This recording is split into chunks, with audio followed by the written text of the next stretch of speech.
Make a choice. 2 pills, 1 red, 1 blue. Take the blue pill and nothing changes. Take the red pill and you will see the world as it really is, a simulation. Yep, that's the plot of The Matrix. But the idea that we are living in a virtual world might actually be true. And the best part is you can break free from it. Scientists call it the simulation hypothesis. Everything you see, feel, and experience might be part of a super detailed high-tech computer system. From your heart racing when you meet the love of your life to that fancy car you've always dreamed of, none of it is real. Let's say this theory is correct. How would it work? There are essentially 2 types of virtual worlds we could be trapped in. First, we have owned simulations. There is a clear central commander like a game master pulling the strings of everything we experience. Think of it as a video game. In this case, you're like an avatar from The Sims and someone's controlling your world. This higher being picks your job, decides when you need to go to the bathroom, and might even start a fire in your kitchen just for fun.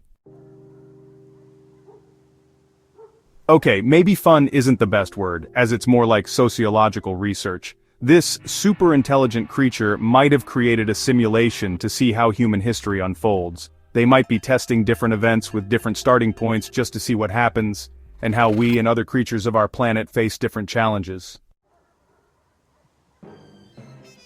For example, this time they tried putting dinosaurs on the planet to deal with that huge meteor impact. Turns out they didn't. All they want to do is test the problem-solving skills of humankind. That might explain why they didn't put us in a 100% happy, perfect virtual world. Okay, but who are they? Who is controlling our simulation? It could be some transcendental being, something beyond our ability to comprehend, or it could be extraterrestrials. If one galactic civilization figured out how to create a high-fidelity simulation, they could make billions of virtual civilizations. Each of those could have trillions of beings. All they would need is more powerful computers. In fact, this may explain why we have never made contact with any extraterrestrials, even though there are probably 36 other civilizations out there in the Milky Way. If we are living in a simulation controlled by cosmic beings, we won't be able to see or contact them unless they want us to. Our great architect could also be a super advanced AI, like a control freak version of ChatGPT. And that brings us to the second type of virtual world we could be trapped in: hostless simulations. These run without a boss, just like AI-generated stories. In this case, the creator is gone, but the simulated world keeps going on its own. Think of Star Wars Galaxies, for example. This game, based on the world-famous franchise, came out back in 2003. It was an open-world multiplayer game, which meant you could freely explore a huge interactive map without being forced to follow a strict path. But its servers were shut down in 2011. That wasn't the end of it, though. A few loyal fans still play it on private servers. The problem is that developers stopped updating it, and without anyone keeping an eye on what players are doing, it opens the door for more glitches. Things that go beyond what the game was originally designed for and definitely shouldn't be there.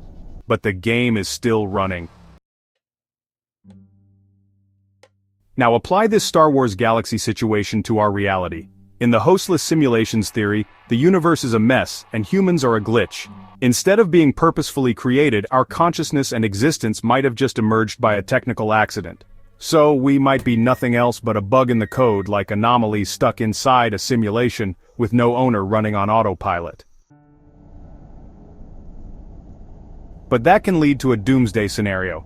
If the simulation gets overwhelmed with glitches, it could eventually collapse. See, the more we learn, the worse it gets. Our cultural and intellectual evolution might trigger a game over or a frozen screen because the owner of the simulation, whoever they are, might not want us to figure things out. They could reset the system or get rid of the source of the glitch, which by the way could be humanity itself. That's kind of like the Final Fantasy XIV situation. The game was originally released in 2010, but it was a mess. Players ran into all kinds of bugs and technical issues. Things got so bad that the game was shut down and the developers decided to rebuild it. Then they released a new and improved version called A Realm Reborn. And a rebirth might be exactly what's in store for us. In fact, about 100 years from now, we might create an AI capable of running simulations of all humanity. It would use data from internet archives, DNA samples, photos, videos, and so on. This means that everyone who ever lived on Earth could be recreated in a virtual world, and in some sense be born again. The problem, though, is that we don't have perfect knowledge of the past, especially the more distant times, so the simulation might not be 100% accurate.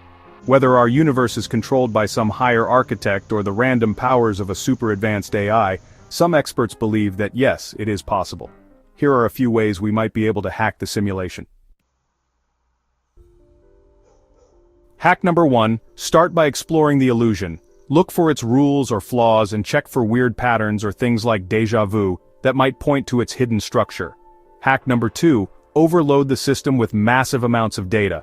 This could eventually cause errors and push the limits of the simulation. Hack number 3, crash the whole system by making everyone aware of it. For example, at some point the simulation either shows its true form or just shuts down completely. The whole idea that we're living in a virtual world is definitely fascinating, but is it real? Let's talk numbers. Some scientists believe there is a 50-50 chance that Earth is a simulation, but the odds might be actually much higher than that because there are an infinite number of potential simulated worlds.